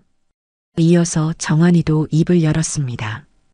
그의 목소리는 완전히 잠겨 있었고 텅 비어 있었습니다. 어머니, 제가 아들로서, 남편으로서, 한 인간으로서 끔찍한 죄를 지었습니다. 제가 잠시 눈이 멀었습니다. 혜진이의 말에 넘어가 돈과 명예라는 헛된 것에 눈이 멀어 세상에서 가장 소중한 분께 씻을 수 없는 상처를 드렸습니다. 어머니, 어머니께서 저희를 용서해 주신다면 저희 남은 인생을 어머니 발치에서 속죄하며 살겠습니다. 제발 저희에게 마지막 기회를 주십시오. 그들의 사죄는 처절했지만 공허했습니다. 저는 소파에 깊숙이 앉아 제가 아끼는 찻잔에 담긴 국화차를 천천히 음미했습니다.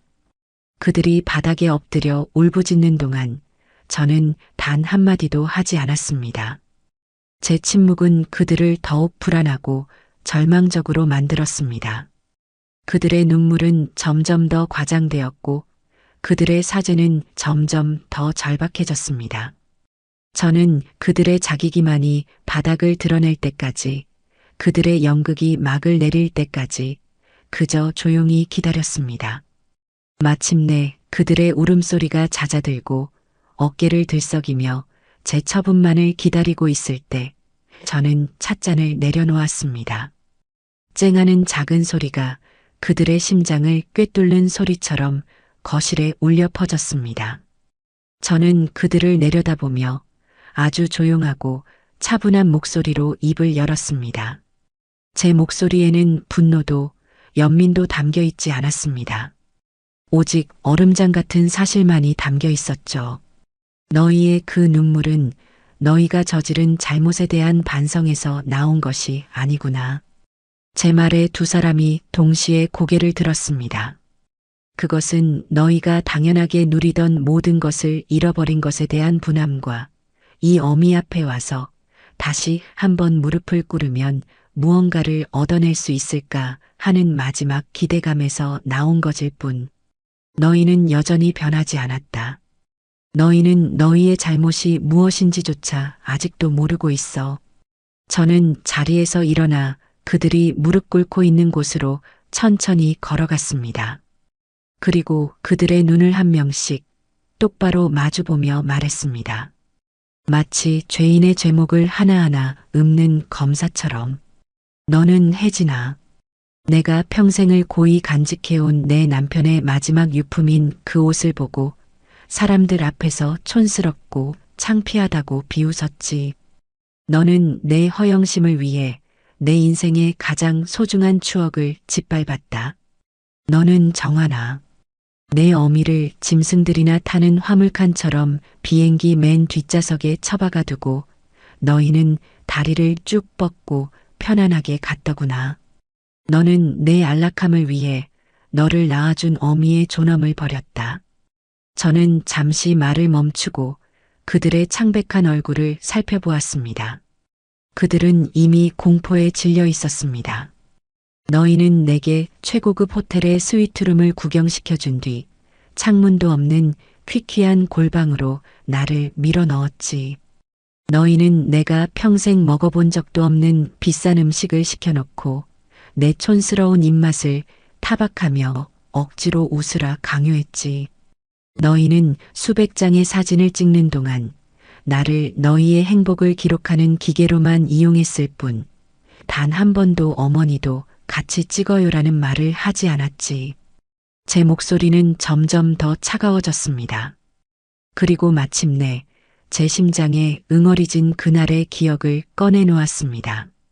그리고 너희 둘은 한라산에서 발목이 부러져 고통에 신음하는 이 늙은 어미를 너희의 유흥에 방해가 된다는 이유로, 귀찮다는 이유로 그 차가운 돌바닥에 버리고 갔다.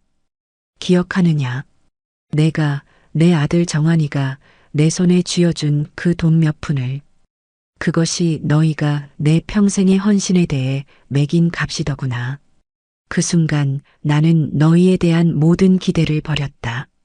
저는 그들의 눈을 똑바로 보며 마지막 판결을 내렸습니다. 그러니 이제 와서 그 눈물이 무슨 소용이 있겠니? 너희는 용서받을 자격이 없다. 그리고 나는 너희를 용서할 생각이 조금도 없다. 용서는 신이나 하는 것이지 나 같은 평범한 인간은 하지 않아. 나는 다만 정산을 할 뿐이다. 제 말이 끝나자 그들의 눈에서 마지막 희망의 빛마저 사라졌습니다. 그들은 자신들의 사과가 완벽하게 거부당했다는 사실을, 그리고 자신들 앞에는 오직 냉혹한 현실만이 남아있다는 것을 깨닫고 완전히 무너져 내렸습니다. 혜진이는 그 자리에 쓰러져 소리 없이 오열했고 정환이는 텅 빈 눈으로 허공만 바라보고 있었습니다. 저는 그들의 절망을 차갑게 내려다보았습니다. 아직 정사는 끝나지 않았기 때문입니다. 제가 용서할 생각이 없다고 선언했을 때 아들 내외는 이제 모든 것이 끝났다고 생각했을 겁니다. 당장이라도 제가 내 집에서 썩 꺼져라라고 소리치며 그들을 내쫓을 것이라 예상했겠죠. 하지만 저는 그들 앞에서 다시 소파에 앉아 이미 식어버린 국화차를 한 모금 마셨습니다. 그리고는 그들에게 상상조차 하지 못했던 말을 건넸습니다. 하지만 내 배 아파 낳은 자식과 그 짝이 길바닥에서 굶어 죽는 꼴은 보지 않으련다. 그것이 내가 너희에게 베푸는 마지막 잡이다. 제 말에 너클 놓고 있던 두 사람이 번개라도 맞은 듯 저를 쳐다보았습니다. 그들의 눈에는 의심과 함께 한 가닥 희미한 기대감이 떠올랐습니다. 어쩌면 어머니가 다시 한번 기회를 주실지도 모른다는 그런 헛된 희망이었죠. 저는 그들의 표정을 읽으며 탁자 위에 놓여있던 두툼한 서류철을 그들 앞으로 밀었습니다. 열어보거라. 정환이가 떨리는 손으로 서류철을 열었습니다. 그 안에는 두 종류의 서류가 들어 있었습니다. 첫 번째는 임대차 계약서였습니다. 주소지를 확인한 혜진이의 얼굴이 하얗게 질렸습니다. 그곳은 서울이 아니었습니다. 경상북도에 위치한 제가 젊었을 적 잠시 일했던 기억이 있는 작고 낡은 공업 도시의 주소였습니다. 계약서에 명시된 집은 보증금도 없는 월세 15만 원짜리 방 한 칸짜리 낡고 허름한 옥탑방이었습니다. 한때 강남의 고급 아파트에서 살던 그들에게는 사람이 사는 곳이라고는 생각할 수 없는 그런 곳이었죠. 그리고 두 번째 서류는 고용 계약서였습니다. 그 옥탑방이 위치한 공업도시에 있는 한 섬유 공장의 생산직 고용 계약서 두 부였죠. 계약서에는 박정환, 박혜진의 이름이 각각 적혀 있었습니다. 직책은 생산 라인 조립원, 근무 시간은 주 6일, 오전 8시부터 오후 6시까지. 급여는 그 해의 최저임금에 정확히 맞춰져 있었습니다. 혜진이가 믿을 수 없다는 듯 거의 비명에 가까운 목소리로 저를 불렀습니다. 어머니, 지금 이게 무슨 저희더러 공장에 가서 이런 일을 하라는 말씀이세요? 저희가 어떻게 이런 험한 일을, 이건 말도 안 돼요. 한때는 네일아트로 곱게 관리받았던 자신의 손으로 기름때 묻은 기계를 만져야 한다는 사실을 그녀는 받아들일 수 없었을 겁니다. 정한이 역시 망연자실한 표정이었지만 그는 이것이 농담이 아니라는 것을, 그리고 이것이 제안이 아니라 통보라는 것을 깨닫고 있었습니다. 그는 저를 보며 힘겹게 입을 열었습니다.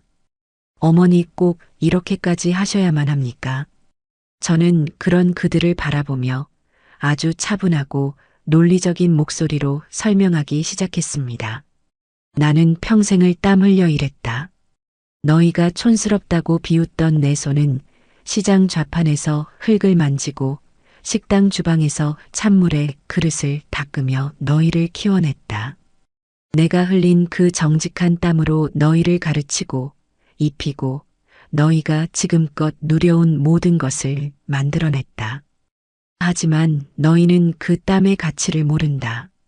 정직한 노동의 신성함을 모른다.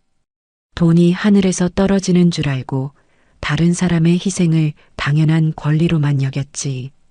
저는 자리에서 일어나 창가로 걸어갔습니다. 그러니 가서 배우거라. 너희 발밑의 땅이 얼마나 단단하고 너희가 마시는 물 한 모금이 얼마나 소중한 것인지를, 정직한 노동으로 돈을 버는 것이 얼마나 힘겹고 또 얼마나 거룩한 것인지를 직접 너희 몸으로 배우거라. 그것이 너희가 다시 사람으로 살아갈 수 있는 유일한 길이다. 저는 다시 그들을 돌아보며 말했습니다. 그곳 공장 사장에게는 내가 미리 말해두었다. 너희 부모가 누구인지, 너희가 과거에 어떻게 살았는지는 모두 잊고 다른 이들과 똑같이, 아니, 조금이라도 게으름을 피우면 더 엄하게 대하라고. 너희에게는 어떤 특별 대우도 어떤 예외도 없을 것이다. 너희는 그곳에서 그저 평범한 노동자일 뿐이다. 그들에게는 선택지가 없었습니다. 제가 내민 계약서에 서명하는 것, 아니면 당장 제 집에서 쫓겨나 문자 그대로 길바닥에 놔앉는 것. 그것이 그들이 선택할 수 있는 전부였습니다.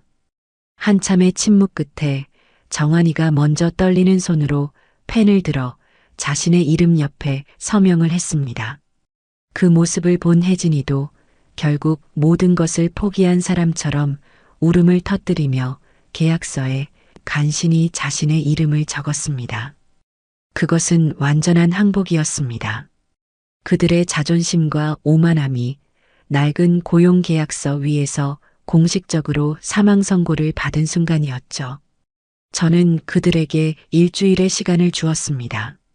짐을 정리하고 그 도시로 내려갈 준비를 할 시간이었습니다. 그 일주일 동안 그들은 말이 없었습니다. 그저 넋이 나간 인형처럼 제가 시키는 대로 짐을 쌌습니다. 그들이 한때 소중히 여겼던 모든 사치품들은 이미 사라진 지 오래였습니다. 그들의 이민 가방에는 계절이 지난 낡은 옷 몇 벌과 앞으로 그들이 입게 될 작업복만이 담겨 있었죠. 그들이 떠나던 날 저는 그들을 배웅하지 않았습니다. 그저 창문 뒤에서 두 사람이 작은 가방 하나씩을 끌고 낯선 지방 도시로 향하는 고속버스에 오르는 모습을 지켜볼 뿐이었습니다. 그들의 뒷모습은 더 이상 제가 알던 아들 내외의 모습이 아니었습니다. 그들은 이제 막 기나긴 유배영을 떠나는 이름 없는 죄수들의 모습과도 같았습니다. 저는 그들의 모습이 시야에서 완전히 사라진 후에야 조용히 커튼을 쳤습니다. 제 마음속에서는 그 어떤 통쾌함이나 승리감도 느껴지지 않았습니다. 그저 혼돈스러웠던 모든 것들이 제자리로 돌아간 듯한 고요하고 서늘한 안도감만이 감돌았습니다. 제 길고 길었던 정산이 그렇게 막을 내리고 있었습니다. 아들 내외를 먼 지방 도시로 떠나보낸 후 제 삶에는 수십 년 만에 처음으로 완벽한 평화가 찾아왔습니다. 저를 짓누르던 책임감과 배신감이라는 무거운 짐을 내려놓으니 세상이 다르게 보이기 시작했습니다. 저는 가장 먼저 제가 가진 자산의 상당 부분을 사회에 환원하기 위한 구체적인 절차에 들어갔습니다. 혜진이 아버지의 칠순 잔치에서 공언했던 대로 저는 새희망재단에 거액을 기부하여 저와 같이 자식에게 마음의 상처를 입은 노인들을 위한 심리 상담 및 법률 지원 프로그램을 만들었습니다. 제 이름은 숨기고 그저 먼저 길을 걸어간 한 어머니의 이름으로 모든 지원이 이루어지도록 했죠. 그리고 저는 마침내 저 자신을 위한 진짜 여행을 떠나기로 결심했습니다. 목적지는 다시 제주도였습니다. 하지만 이번 여행은 이전과는 모든 것이 달랐습니다. 저는 제 오랜 친구들, 시장에서 함께 장사를 하며 서로의 눈물을 닦아주던 그 시절의 동무들과 함께 했습니다. 그리고 특별한 손님을 한 명 더 초대했죠. 바로 한라산에서 저를 도와주었던 그 마음씨 착한 청년이었습니다. 수소문 끝에 그를 찾아 감사의 인사를 전하니 그는 결혼하여 아이를 낳고 평범하지만 행복하게 살고 있었습니다. 저는 그 청년과 그의 아내, 그리고 귀여운 아이까지 가족 모두를 제 여행에 초대했습니다. 우리는 제주도에서 가장 좋은 호텔, 제가 며느리에게 듣기만 했던 바로 그 호텔의 가장 큰 스위트룸을 통째로 빌렸습니다. 창문 너머로 보이는 바다는 여전히 아름다웠지만 이번에는 그 풍경이 제 마음에 온전히 들어와 박혔습니다. 우리는 며느리가 자랑하던 인스타그램 맛집이 아니라 제주 토박이들만 안다는 허름하지만 정갈한 식당을 찾아다니며 뜨끈한 갈치조림과 구수한 성게 미역국을 먹었습니다. 제 친구들은 복순야, 내가 평생 고생하더니 이제야 복을 받는구나라며 제 손을 잡아주었고 저는 그들의 주름진 손을 맞잡으며 웃었습니다. 한라산에도 다시 올랐습니다. 물론 정상까지는 아니었습니다.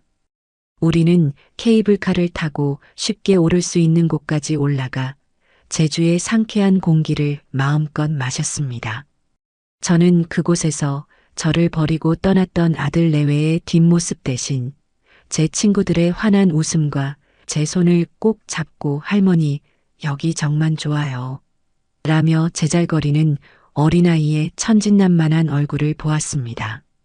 그 순간 제 마음속에 남아있던 마지막 응어리마저 봄눈 녹듯이 사라지는 것을 느꼈습니다. 이것이야말로 진짜 행복이었습니다. 그렇게 1년이라는 시간이 흘렀습니다. 저는 재단 일을 돌보고 친구들과 여행을 다니며 제 인생의 황금기를 보내고 있었습니다. 아들 내외의 소식은 그들이 일하는 공장의 사장을 통해 간간히 들려왔습니다. 두 사람은 처음 몇 달간은 적응하지 못하고 매일같이 싸웠지만 시간이 지나면서 서서히 공장 생활에 익숙해지고 있다는 이야기였습니다. 험한 노동으로 다져진 그들의 얼굴에서 오만함이 사라지고 땀의 가치를 알아가는 평범한 사람들의 모습이 보이기 시작했다는 것이었죠. 저는 그저 묵묵히 듣기만 할 뿐 어떤 감흥도 느끼지 않았습니다. 그들은 이제 제 인생과 무관한 그들 자신의 인생을 살아가는 타인일 뿐이었으니까요. 그리고 어느 봄날 저는 친구들과 함께 서울 근교의 큰 농수산물 시장에 장을 보러 갔습니다. 신선한 채소와 해산물을 구경하며 친구들과 웃고 떠드는데 시장 한쪽 구석에서 익숙한 두 사람의 모습을 발견했습니다. 제 아들 정환이와 며느리 혜진이었습니다. 아마 공장에서 받은 귀한 휴가를 얻어 잠시 서울에 올라온 모양이었습니다. 그들은 붐비는 사람들 틈에서 좌판에 놓인 싸구려 양말과 속옷을 고르고 있었습니다. 한때는 명품관이 아니면 거들떠보지도 않던 혜진이는 양말의 고무줄이 튼튼한지를 손으로 몇 번이고 당겨보며 신중하게 물건을 고르고 있었습니다. 그녀의 손은 제가 기억하던 희고 가느다란 손이 아니라 노동으로 마디가 굵어지고 거칠어진 손이었습니다. 정한이는 아내 옆에서 말없이 물건을 들어주고 있었는데 그의 얼굴에는 과거의 오만함 대신 삶에 지친 고단함이 깊게 배어 있었습니다. 그 순간 저와 정한이의 눈이 정면으로 마주쳤습니다. 수많은 인파 속에서 시간은 잠시 멈춘 듯 했습니다. 그의 눈이 지진이라도 난 듯 흔들렸습니다. 그 안에는 수치심과 원망과 두려움과 그리고 아주 희미하지만 예전에는 결코 찾아볼 수 없었던 경외심과도 같은 복잡한 감정이 뒤섞여 있었습니다. 그는 저를 발견하고는 화들짝 놀라 아내의 팔을 잡아 끌고는 사람들 속으로 황급히 몸을 숨겼습니다. 혜진이 역시 저를 발견하고는 얼굴이 하얗게 질린 채 남편의 등 뒤로 숨어버렸습니다. 저는 그들의 겁에 질린 뒷모습을 가만히 바라보았습니다. 그리고 그 순간 저는 제 안에 아주 오랫동안 남아있던 마지막 찌꺼기마저 완전히 사라졌음을 깨달았습니다. 분노도 슬픔도 연민도 아니었습니다. 그들은 이제 그저 제 길고 긴 인생을 스쳐 지나간 희미한 과거의 풍경일 뿐이었습니다. 저는 그들을 벌한 것이 아니었습니다. 어쩌면 저는 그들을 구원했을지도 모릅니다. 하지만 그보다 더 확실한 것은 제가 마침내 온전히 저 자신을 구원했다는 사실이었습니다. 복순야, 뭘 그렇게 보고 있어? 이리 와서 이 생선 좀 봐. 아주 싱싱하네. 친구의 부름에 저는 그들의 사라진 방향에서 시선을 거두었습니다. 그리고는 환하게 웃으며 친구에게로 다가갔습니다. 어머, 정말 좋네. 오늘 저녁은 이걸로 얼큰하게 매운탕이나 끓여 먹을까? 제 발걸음은 그 어느 때보다도 가벼웠습니다. 제 마음은 그 어떤 속박에서도 벗어나 완벽하게 자유로웠습니다. 제 길고 길었던 복수극은 그렇게 완전한 해방과 함께 진짜 행복을 맞이하며 막을 내렸습니다.